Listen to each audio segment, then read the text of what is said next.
দেখেন যা ভালো মনে করেন।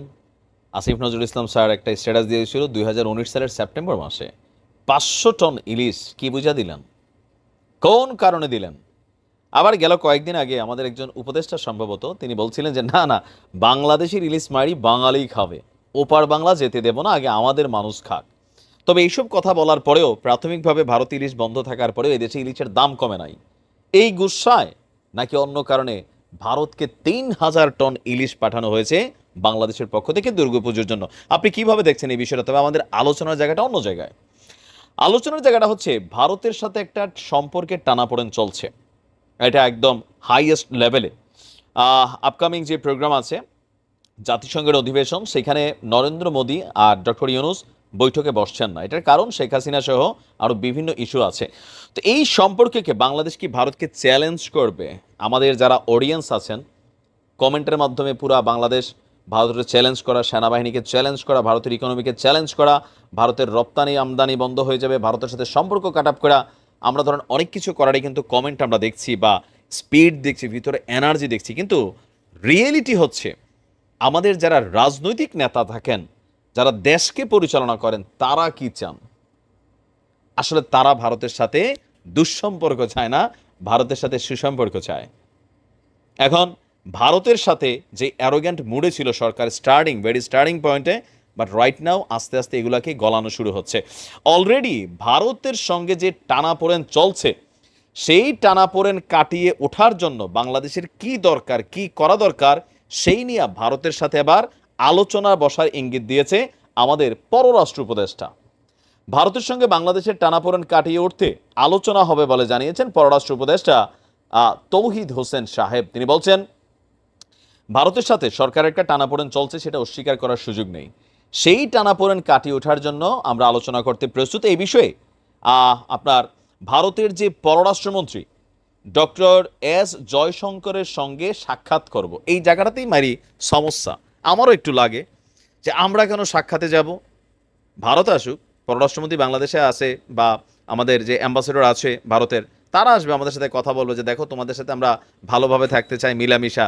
তার মানে কি ভারতের কোনো ঠেকা নাই? ঠেকাটা আসলে বাংলাদেশের, প্র্যাকটিক্যালি কিন্তু তাই। তো তিনি এখানে আলোচনাটা বেসিক্যালি জাতিসংঘের সেই অধিবেশনকে কেন্দ্র করেই কিন্তু সামনে আসছে। তিনি বলছেন যে ডক্টর মোহাম্মদ ইউনূস নেদারল্যান্ডস, পাকিস্তান, নেপাল, ইউরোপীয় কমিশন প্রধান, যুক্তরাষ্ট্রের পররাষ্ট্রমন্ত্রী, যুক্তরাষ্ট্রের প্রেসিডেন্ট সহ সকলের সাথে বৈঠক করবেন। তবে ভারতের প্রধানমন্ত্রী নরেন্দ্র মোদীর সাথে আলোচনার সম্ভাবনা নেই, কারণ ভারত ডক্টর ইউনূসের সাথে এই বৈঠকটাতে বসতে চাচ্ছেন। এটার পিছনে নানাবিধ কারণ এই মুহূর্তে আছে।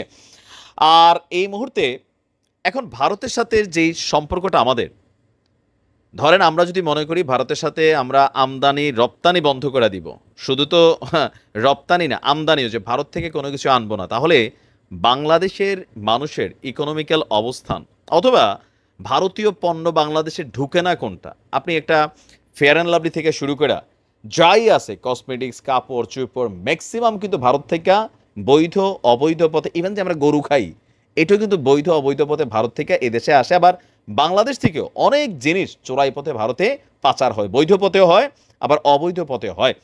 এখন আপনি কি মনে করেন, ধরেন যদি বাংলাদেশ সরকার সিদ্ধান্ত নেয় যে ভারতের সাথে আমরা কোনো ধরনের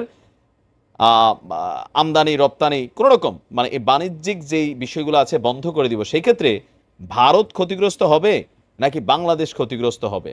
আর বাংলাদেশ যদি ক্ষতিগ্রস্ত হয়, এই ক্ষতিটাকে কাটিয়ে ওঠার জন্য বাংলাদেশের কাছে বিকল্পকে? আবার ভারত যদি ক্ষতিগ্রস্ত হয়, তাহলে ভারত বাংলাদেশের মতন আরেকটা বাজার পাওয়া, ফরেন রেমিডেন্স পাওয়া, এই রাষ্ট্রটা আসলে কে? আবার ধরেন ভারতের সাথে যদি আমরা এই লেভেলেই লাগি, তাহলে কি হতে পারে? সীমান্তে অস্থিতিশীল পরিবেশ হইতে পারে, সীমান্তে ভারত বিএসএফ দিয়ে অশান্তি তৈরি করতে পারে। আমাদের বিজিবি কি সেই সক্ষমতা রাখে ভারতীয় বিএসএফ এর সাথে মানে একটা মারলে আমরা আরেকটা মারবো, এই লেভেলে আমরা কতক্ষণ টিকে থাকতে পারবো? আবার ধরেন আন্তর্জাতিক অঙ্গনে ভারতকে কি মানুষ সাপোর্ট করবে নাকি বাংলাদেশে বসা যে সরকার থাকবে তাকে সাপোর্ট করবে? ক্যালকুলেশনটা একটু কইরা কমেন্টে জানান। শেখ হাসিনা বারবার বলছিলেন যে আন্দোলনটা সাধারণ ছাত্রদের আন্দোলন না, এই আন্দোলনের পেছনে ভর করেছে বিএনপি এবং জামায়াত। আর তাদেরকে সাধারণ ছাত্রদেরকে ঢাল হিসেবে ব্যবহার করে, মানে ফ্রন্ট লাইনে দাঁড়া করাইয়া পেছনে তারাই আসলে সরকার পতনের নীলনকশা করছে। গোয়েন্দা তথ্যগুলো এমন ছিল, বাট ওই মুহূর্তে এই কথাগুলোতে হিতে বিপরীত হয়েছে। আন্দোলন বেগবান হয়েছে। কিন্তু আজকের দিনে এসে যেই তথ্যগুলো সামনে আসছে তার মানে কথাগুলো সত্যিই ছিল। আর আজকে আমাদের প্রত্যেকটা রাজনৈতিক দল তারাও তাদের সংখ্যা প্রকাশ করছে, তাদের কতজন মারা গেছে, এই আন্দোলনকে তারা কে কীভাবে ভাইব্রেশন করেছে। আর এই যে পেছন থেকে কেন তারা খেলাটা খেললো, কারণ হচ্ছে সোজা হিসাব তাদেরকে ফ্রন্ট লাইনে কিন্তু আওয়ামী লীগ সরকার খেলতে দেয় নাই। তারা মিটিং মিছিল করতে পারে নাই, দুইজন দাড়িওয়ালা মানুষ একসাথে বসে এক কাপ চা খেলে সরকার কিন্তু ধরে নিয়ে গেছে, পাঁচজন বোরকওয়ালা মহিলা এক জায়গায় বসলে শিবির সন্দেহে তুলে নিয়ে গেছে। সো এটি হচ্ছে রাজনীতি। যখন আপনি সোজা লাইনে হাঁটতে দিবেন না, মানুষ কিন্তু হাঁটবে, তবে সেই লাইনটা হবে বাঁকা। আর সেই বাঁকা লাইনেই জামাতের নেতৃত্বে, তার মানে বোঝা যাচ্ছে কি আজকে সমন্বয়করা যে বিবৃতি দিয়েছেন বা আমরা যাদের এখন একে একে পরিচয় পাচ্ছি, তাহলে বোঝা যাচ্ছে যে টোটাল আন্দোলনের মাস্টার মাইন্ড ছিল বাংলাদেশ জামায়াত ইসলামীর যে ছাত্র সংগঠন আছে, ছাত্র শিবির। ছাত্র দলের ভূমিকার কথা আমরা এখনো শুনতে পাচ্ছি না, তবে সাধারণ ছাত্রদের মধ্যে তারা অবস্থান নিয়েছিল, কিন্তু পরিচালনা টোটালি মাস্টার প্ল্যান যেটা ছিল 9 দফা, যেটা থেকে ঠাস করে আবার 1 দফায় নামছিল, এই প্ল্যানটা কিভাবে হয়েছে। একজন সমন্বয়কের ছবি ভাইরাল হয়েছে, সায়েম সাদিক, হ্যাঁ সবাই দেখেছেন। তিনি দাবি করা হচ্ছে যে তিনি ঢাকা ইউনিভার্সিটির ছাত্র শিবিরের সভাপতি। ছবিতে দেখছেন যে আন্দোলনের প্রথম থেকে বিভিন্ন সময় যখন আলোচনা হয়েছে তখন পর্যন্ত আসলে জানার সুযোগ ছিল না তিনি শিবিরের নেতা, যার কারণে সমন্বয়কদের ফ্রন্ট লাইনে বৈশা তিনি লিড করছেন। আর পেছন থেকে 9 দফার দাবিটাকে তারা এখানে বাস্তবায়ন করেছেন। শিবির সেক্রেটারির সাথে আলোচনা করেই 9 দফা দাবি তৈরি করা হয়েছে। আর এই তথ্য কে দিয়েছে? খুবই গুরুত্বপূর্ণ একজন সমন্বয়ক, যিনি আব্দুল কাদের। বৈষম্যবিরোধী ছাত্র আন্দোলন চলাকালে ঘোষিত 9 দফা নিয়ে চাঞ্চল্যকর তথ্য দিয়েছেন আব্দুল কাদের, যে কিভাবে ঘোষণা করা হয়েছিল এই ব্যাপারে তিনি একটা দীর্ঘ বক্তব্য দিয়েছেন। আমরা শর্টে যদি দেখি, তার বক্তব্য হচ্ছে যে আমরা শান্তিপূর্ণ কর্মসূচি চালিয়ে যাচ্ছিলাম, কিন্তু 16 তারিখ আবু সাইদ সহ যখন 6 জন শহীদ হয়, তখন ওই দিন রাত 12টায় সামনের সারির সমন্বয়করা মিলে আমরা একটা অনলাইন মিটিং করেছিলাম। মিটিংয়ে প্রথম এজেন্ডায় ছিল যে 6 জন শহীদ হলেন, এই 6টা লাশের বিনিময়ে শুধু কোটা সংস্কার কিনা। তখন সবাই বলে উঠল 6টা লাশের বিনিময়ে শুধু কোটা সংস্কার হতে পারে না। পরবর্তীতে দীর্ঘক্ষণ আলাপ হলো, তখন সেখানে নানান দাবি দাওয়া উঠে আসলো। তো দাবি দাওয়া উঠে আসার পরে আপনার আমরা আলোচনার আহ্বানকে, এখানে সরকারের পক্ষ থেকে আলোচনার আহ্বান আসছিল, আমরা এগুলোতে মানলাম না। পরবর্তী সময় কিভাবে আসলে কাজটা করা যায় আমরা এটা নিয়ে কথাবার্তা বলছিলাম। তখন থেকে আমরা আন্দোলন পরিচালনা করে যাবার স্বার্থে কৌশলী অবস্থান নিয়ে গ্রেপ্তার এড়ানোর সিদ্ধান্ত নেই। পরবর্তীতে সবাই মিলে আলাপ আলোচনা করে যে যেই দাবিগুলো ফাইনাল করব, তো দাবিগুলোর মধ্যে তারা 9টা দফা নিয়ে আসছিল। এর মধ্যে ইন্টারনেট বন্ধ হইল। আন্দোলনের শুরুতেই নাহিদ ভাই ডেকে নিয়ে এবং এক লোকের সাথে মিট করিয়ে দিয়ে পরবর্তীতে আন্দোলনের পারপাসে একাধিকবার ওই লোকের সাথে যোগাযোগ হয়। পরবর্তীতে তিনি জানতে পারি ঢাবি শিবিরের ছাত্র আন্দোলন বিষয়ক সম্পাদক ছিলেন। তার মানে নাহিদ হচ্ছে এখন উপদেষ্টা, টোটাল এই সার্কেলটার ব্যাকগ্রাউন্ডে শিবিরই ছিল, কিন্তু তখনও শিবিরের সভাপতি এবং সেক্রেটারির সাথে ওইভাবে যোগাযোগ হয়নি। তো যাত্রাবাড়ি এলাকায় যখন আমরা আন্দোলন করছিলাম, তখন শিবিরের ঢাবি সেক্রেটারি ফরাদ ভাই আমাকে ফোন দিয়ে বললেন আন্দোলনরত কয়েকজন সমন্বয়ক সরকারের মন্ত্রীদের সাথে আলোচনায় বসতে যাচ্ছে, এত শহীদের রক্তের সাথে তারা বেইমানি করছে, আন্দোলন শেষ হয়ে যাবে। আপনাদের খেয়াল থাকার কথা, মাঝখানে একটা টিম সরকারের সাথে কিন্তু গেছিল বৈঠক করতে গণভবনে, সম্ভবত ওই টিমটার কথাই বলছে। তারপরে তারা বলল যে তারা মঙ্গলবার একটা মিটিং করলো, আন্দোলন চালিয়ে নেওয়ার মতন মাঠে কোনো সিনিয়র নেই। আসিফ নাহিদ তখন গুম ছিল। আমি 7-5 না ভেবে রিস্ক নেওয়ার সিদ্ধান্ত নেই।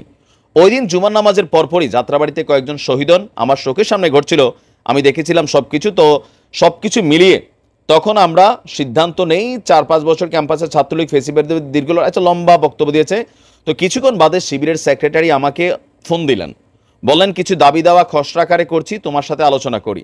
আমরাও যেহেতু আগে আলোচনা হয়েছিল অনেকগুলো দাবির ব্যাপারে, সেখানে তখন ওনার সাথে আলোচনা করে সমন্বিতভাবে তৈরি হয়েছিল সেই 9 দফা। তিনি একে একে কিছু দাবি বললেন, যেগুলো খুব কমন ছিল: স্বরাষ্ট্রমন্ত্রীর পদত্যাগ, ছাত্র হত্যার সাথে জড়িত পুলিশ প্রশাসনকে বরখাস্ত, সন্ত্রাসীদের বিচারের আওতায় আনা, বিসির পদত্যাগ। তো এরপরে ক্যাম্পাসে ছাত্র রাজনীতি নিষিদ্ধ করতে হবে, এটা আমি মানি নাই। দীর্ঘক্ষণ আলাপ আলোচনা হলো, মানে শিবিরের সেক্রেটারি বলছেন। তো এখন কি আসলে বাংলাদেশে ছাত্র রাজনীতি বন্ধের পক্ষে শিবিরের অবস্থান আছে কিনা আমি জানি না, নাকি এটা তৎকালীন সময় ছাত্রলীগকে ঠেকানোর জন্য বলা হয়েছিল। তো এখানে অনেক আলোচনা হয়েছে। তো এই হলো 9 দফা তৈরির পেছনের গল্প। তবে 9 দফা প্রচার প্রসারে গুরুত্বপূর্ণ ভূমিকা রেখেছিল শিবির। নেট ছিল না, তো সশরীরে শিবিরের নেতাকর্মীরা এখানে যথেষ্ট এফোর্ট দিয়েছেন। তো বুঝতেই পারছেন যে আন্দোলনটা নিয়ে এত কথা হয়েছে। এখন আমরা দেখছি বিএনপির 400 কতজন মারা গেছে, তবে এই সমন্বয়কদের টোটাল গল্পে ছাত্র দলের কোনো কেন্দ্রীয় লিডার অথবা সামহাও যারা বড় নেতৃত্ব আছেন তাদের কিন্তু কোনো অস্তিত্বের গল্প নেই। তার মানে শেখ হাসিনা ঠিকই ছিল। আর এই দোষটা কেন হইল? রাজনীতি এবার সোজা লাইনে হোক বেকা লাইনে হোক, জয় পরাজয় এই জিনিসটা রাজনীতির মাঝে ভ্যালু রাখে। বাপ রে বাপ, সমন্বয়করা কি খেলা দেখাইলো।